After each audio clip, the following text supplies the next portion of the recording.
I feel a little bit uncomfortable to tell my story right after your presentation, which was very interesting expansion of the classical asset pricing model, because my talk is devoted to criticisms of the same framework and offering an alternative. And I'd like to emphasize that current asset pricing model, of course, it's a classical approach. People learn it in colleges, most of them, and use it like usually students use materials that they learned on the student bench. And I was trained as a physicist and learned about asset pricing model after I turned 50. At the time when some people are skeptical about many things. So I have an alternative for current asset pricing model that can be called factor models. And it's rooted in arbitrage pricing theory offered by Ross, according to which expected return may be represented as a sum of different risk factors. And these risk factors were specified by Fama and French first in 93, like 3 factors, and later added 2 more factors under criticisms from their peers. Surprisingly, they never added momentum factors. Surprisingly for all practitioners, I would say, they never added momentum factor that is widely used in financial industry. And theoretically, momentum factor was added by Carhart in 1997. And back in 2018, Fama and French actually admitted that this factor exists.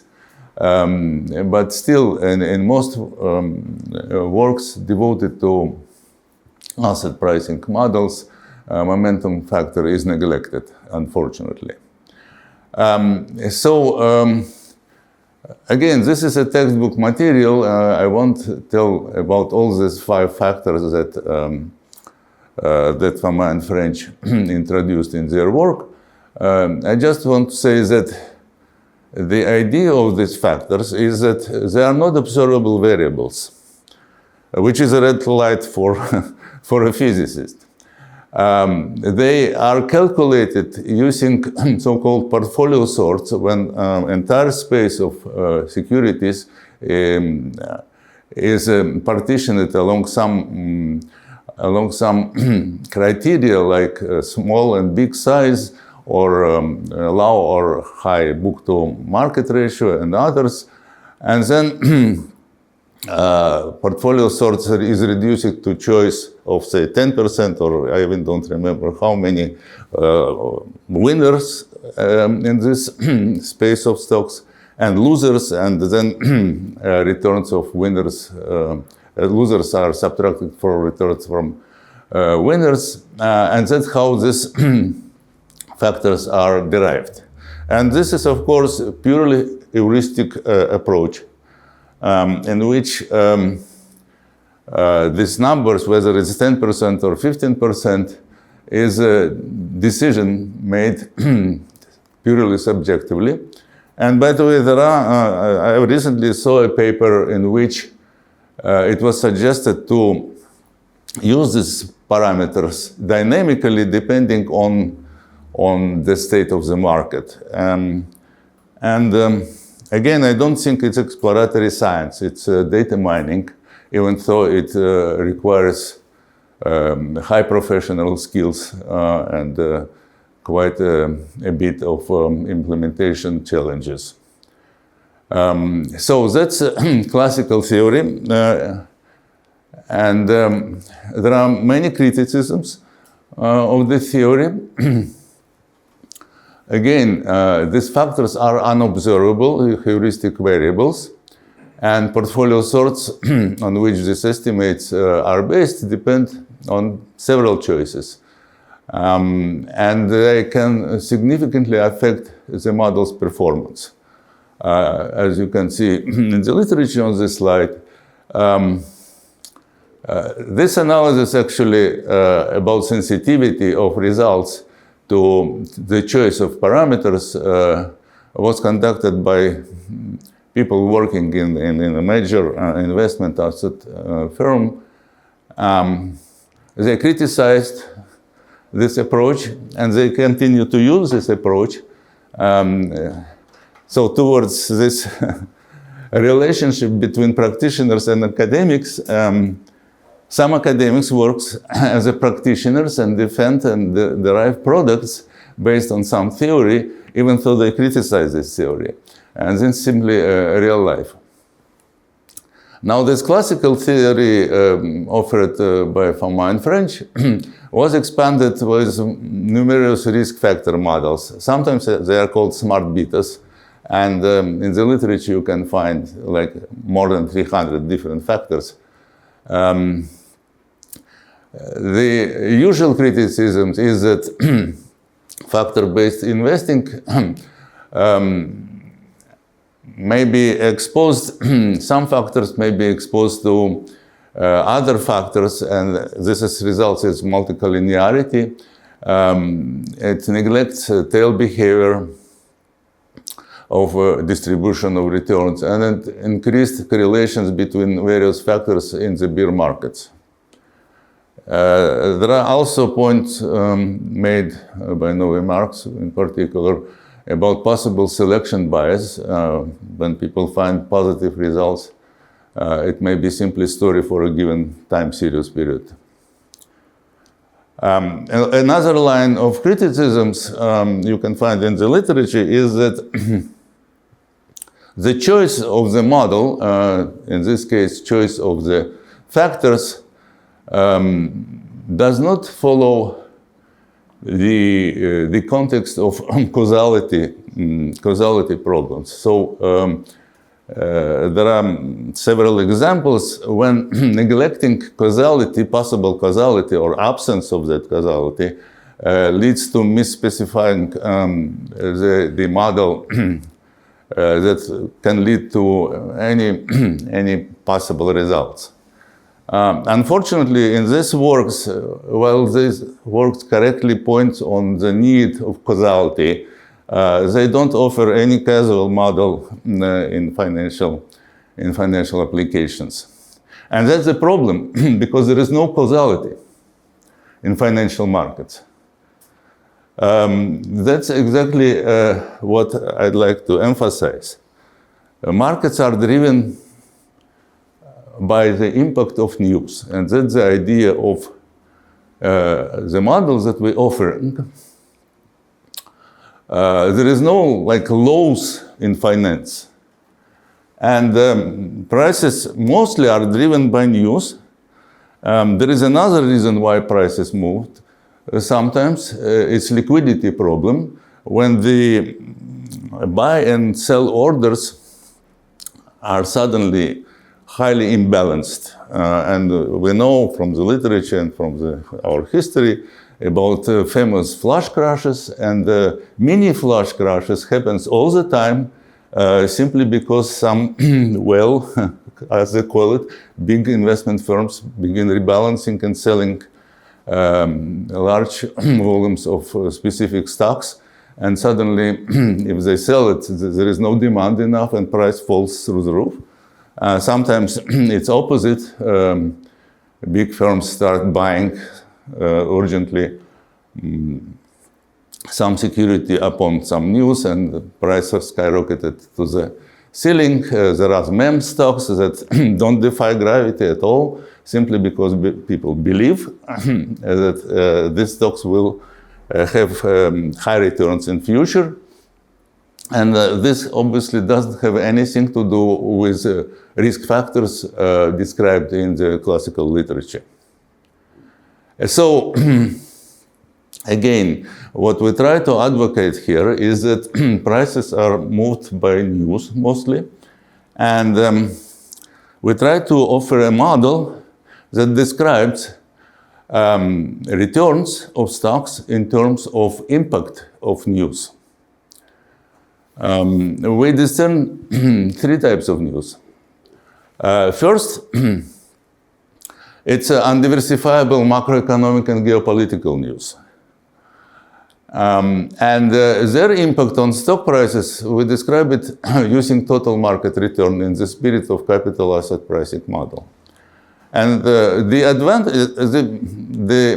partial, I should say, success of capital asset pricing model is exactly that, in our opinion. Because there are some news that are related to entire market. And so the kappa beta is a good characteristic of impact of this type of news. Another type of news are industry news, or sometimes sector, depending on importance of news. It may affect the entire sector, for example, entire energy sector, or just some industry news.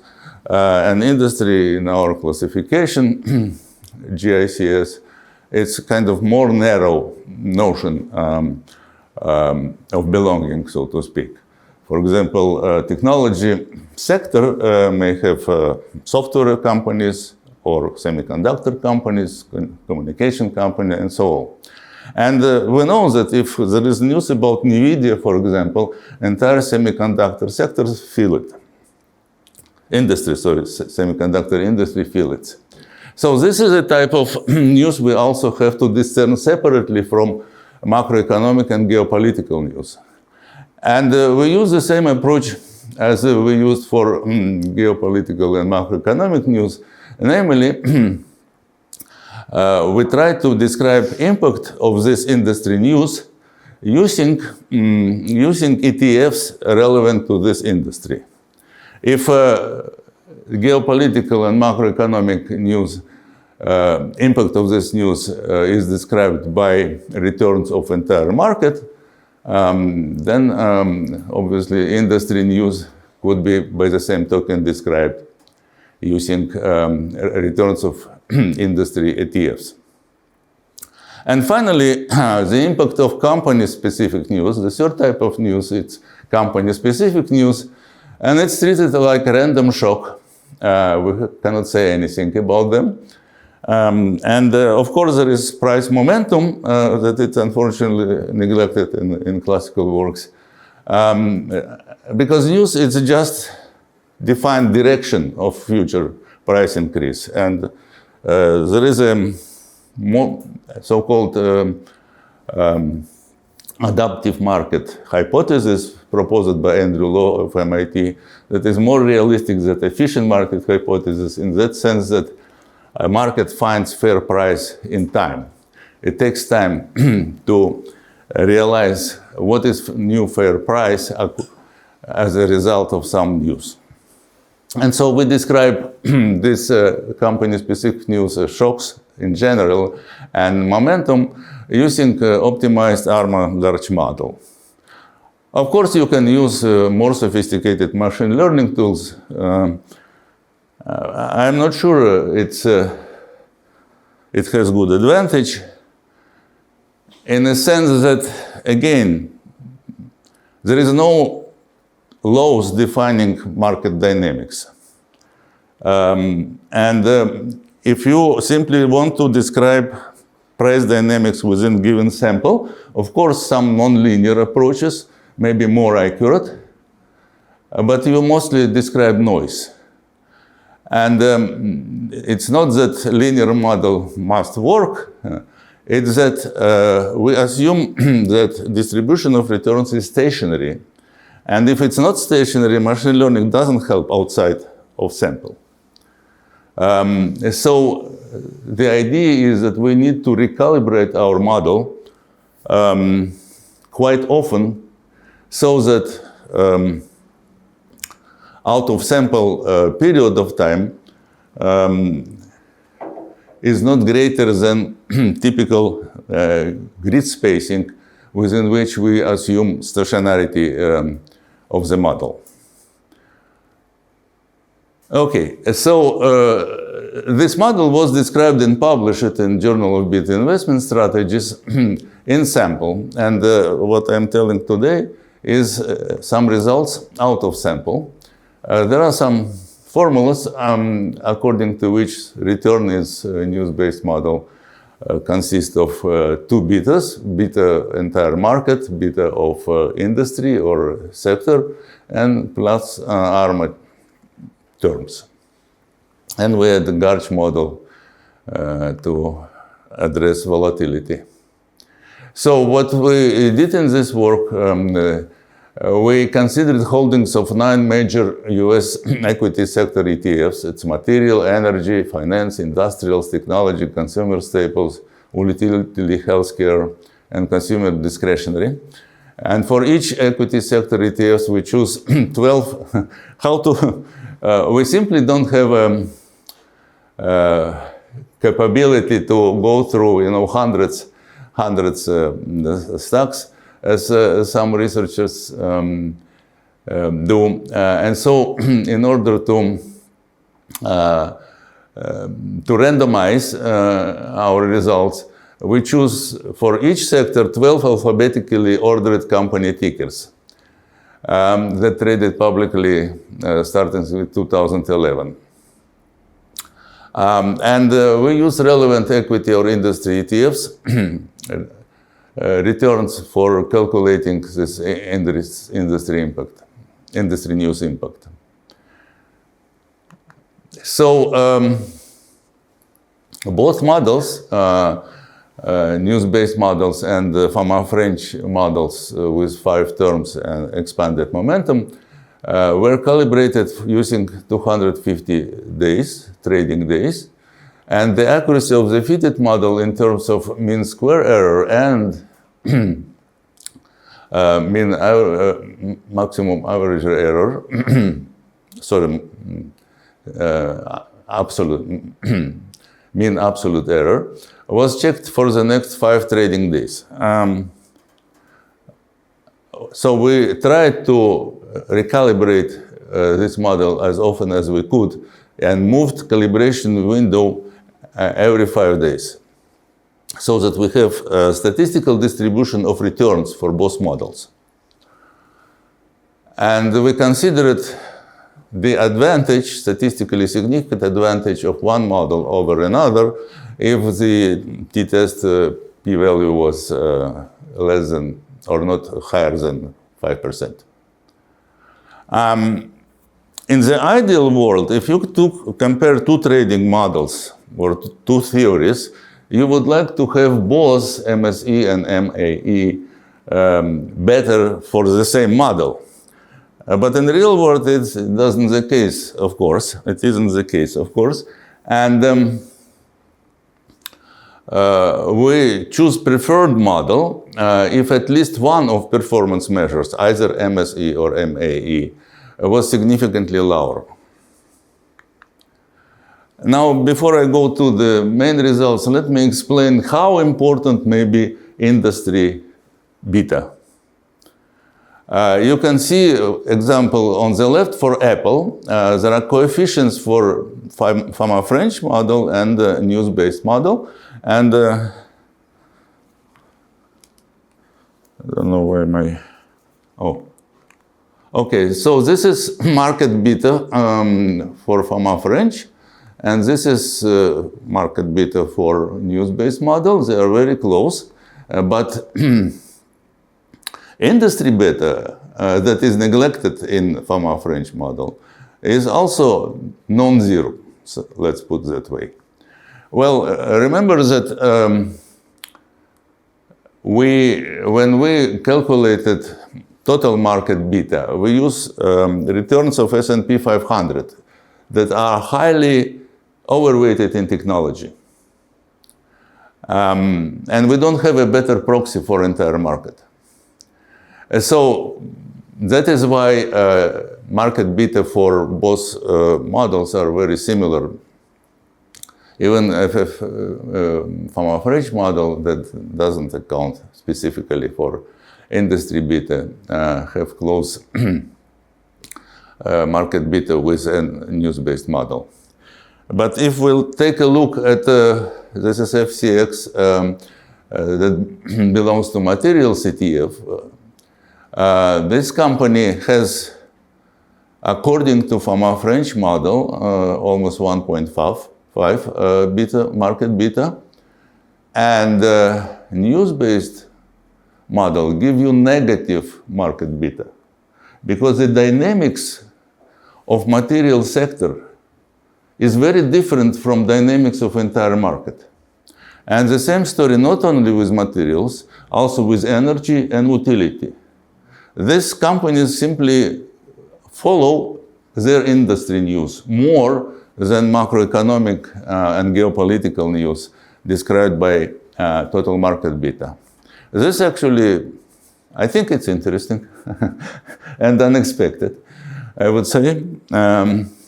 And now, so let's compare for this example for material sector.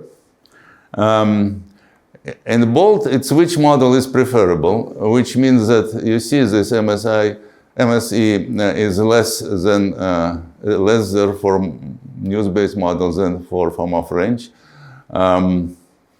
And the same thing for mean absolute error. So this is Niles, and as you can see, in this case, news-based model always outperform in terms of both accuracy parameters. And for technology, yeah, this is example for technology. You can see that, say, in terms of MAE, there is no clear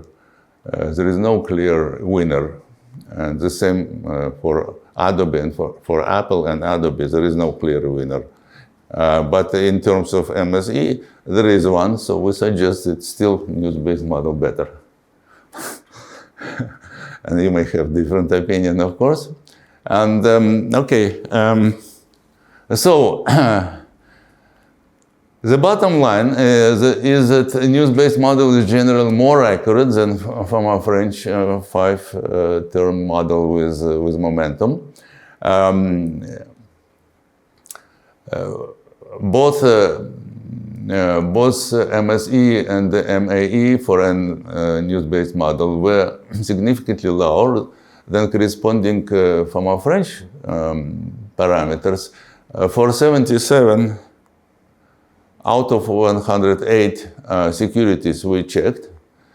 In 26 instances, which is like 24%, either MSE or I should stress, MAE was significantly lower than the corresponding FAMA French model error. And no significant difference between this news-based model and FAMA French model errors were found only for 5 securities. So obviously, you cannot outperform always everywhere. And here in the end, it's not a good thing to end the talk with problems, but here we go. Of course, this model, news-based model accuracy depends on presence of an industry ETF relevant to the company business. Its choice may be complicated with that some companies may have products related to different industries. For example, Amazon, you may think it's just an online retailer, but their cloud business, it's huge source of profit, and so on. Other companies may have changed their business direction in recent time or just don't have sufficient statistics. And the estimation of ARMA-GARCH model may represent an overfitting challenge too. The most popular criterion for choosing optimal ARMA model, it's either Akaike information criteria or Bayesian information criteria. Bayesian criterion censors the length terms of our model more severely. And so usually Bayesian criterion offers more parsimonious models. It's interesting that if you just focus on in-sample data, Akaike model is kind of seems to be more accurate, but it's probably because it simply describes noise better. Out of sample, there is no advantage to Akaike criterion. And so in this work we used Bayesian. I forgot to mention it before, but we used Bayesian. You perform unit root test, yes? Sorry? You perform unit root test for stationary distribution. Unit root test. We didn't do that. These are the results out of sample. Whatever happened. So we calibrate model for past 250 days. Then we calculate errors, MAA, and everything for the next 5 days. And we move. I don't know, are these models error is stationary or not, yes? You don't know that. We didn't check it. No, it depends on the time. We checked like 10 years or so, and you may find a time period when it's stationary and a time period when it's not. Again, the calibration windows was 250 days. Some of these windows might be stationary and some not. Okay.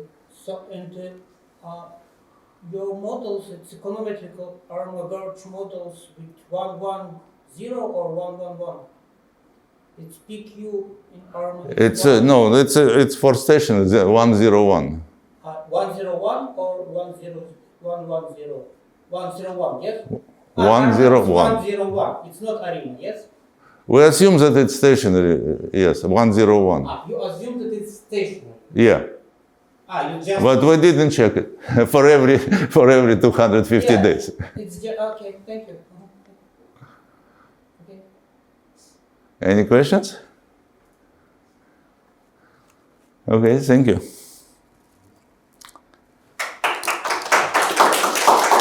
Thank you.